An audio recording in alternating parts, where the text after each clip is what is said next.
From a very violent girl to vengeance, or something like that anyway, and singing birds. That one is a given, but still. Hello, Magi here, and welcome back to another episode of Top 5 Touhou Doujin Works, the series where I cover Touhou Doujin Works I or you guys have noticed throughout the week and had the need to tell you guys about it. So without further ado, let's begin the Top 5 Touhou Doujin Works number 38. Number 5. So Yuka, while having only one real appearance in the games when it comes to the Window era, has certainly left an impression on the fandom, and that, my friends, is a very violent person. It's only perfect we have a work depicting this rage-inducing yokai, Violent Yukarin, created by Matari Yuffie. Now this work will be a little different from the rest as it has the least amount of dialogue, but what it lacks in speech, it makes up with the expressions. What's up? Don't you understand the problem? Is that all? Well, in that case, I'll just twist your neck a bit and then you'll get it. Now I ain't no expert when it comes to studying and shit, but I feel like snapping someone's neck is counterproductive to learning. I mean, it's hard to retain information when you're, I don't know, dead. I mean, what do I know? It's not like I've died before, as far as I'm aware anyway. Let's show another example. Yuka-chan, my asthma has been cured. Let's be real here. Who the fuck wouldn't be scared seeing Patchouli that buff? If it can scare Yuka, you know shit is real. Number 4. Now this next one, I don't have a real follow-up for it. It's probably best to just show you guys the first page. Good afternoon, Reimu. Your meal's rather extravagant, as usual. Care to try some? I don't think a high-class yokai like yourself has ever eaten dirt before. You might recall this page from my Meme Origins episode 1, so this time we're going to be covering the work that showed us poor Reimu and its utter glory. One Guy, created by Bomber Grape. It contains what I would consider 3 separate mini-stories, each as absurd as the last one, and that's understating it.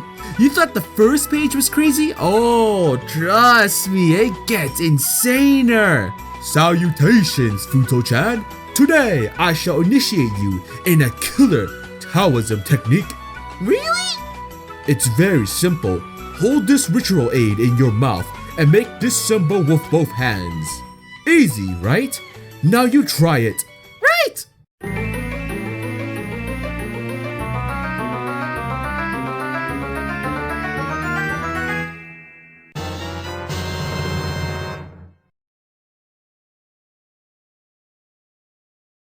I'm sorry,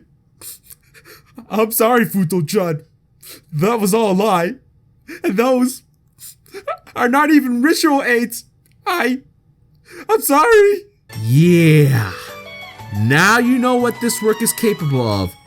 And I think that's a high note to end off. Number 3. When it comes to family, you can either have a big or small one depending on if you have siblings or not. I have 2 other siblings, which makes up 3 kids for my parents. I think that's a pretty big family, but I'm sure there are those who think otherwise. Anyway, imagine having a family that included 7 other versions of yourself. Pretty weird, I would have to say. Big Rumia family, created by Gino, starts with Reimu and Marissa chilling at the shrine until Rumia shows up. Reimu comes up to hit Rumia and checks the donation box.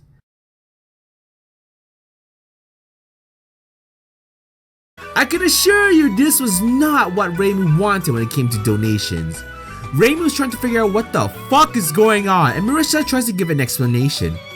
Okay, Reimu, calm down. Pregnancy is a common plot point in doujinshi, you know?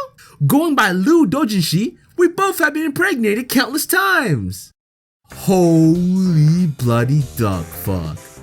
Marissa's going a little too meta right there, I'd say.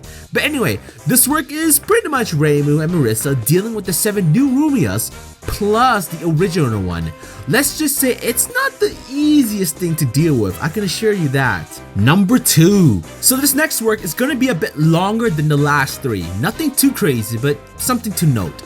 And it involves one of our favorite singers. Not that we have a lot of Kitsuki to begin with. Suzu and the little bird created by Ichiho Tsuji starts with a villager wandering around while not being able to see. We then see that Mystia is the one behind it, although it turns out to be a prank, which is fine, not like the dude got killed. So we see another human walking towards Mystia, blindly as she wanted, but things change rather quickly when the yokai realized that the girl actually approached her. Mystia is freaked the fuck out until she realized something about this human. She's blind, and it makes sense.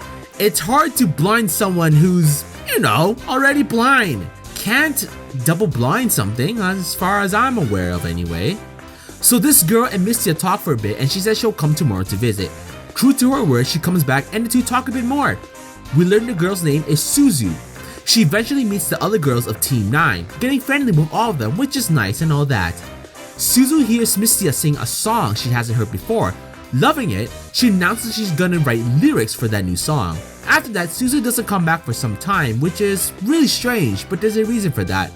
One, I'm gonna let you guys find out, but yeah, it's always fun to see how an author incorporates an original character into a doujin work. It's the perfect place, really. Number 1. Now this last work is certainly shorter than the last one, but it has one hell of an impact. No pun intended, as you'll soon know.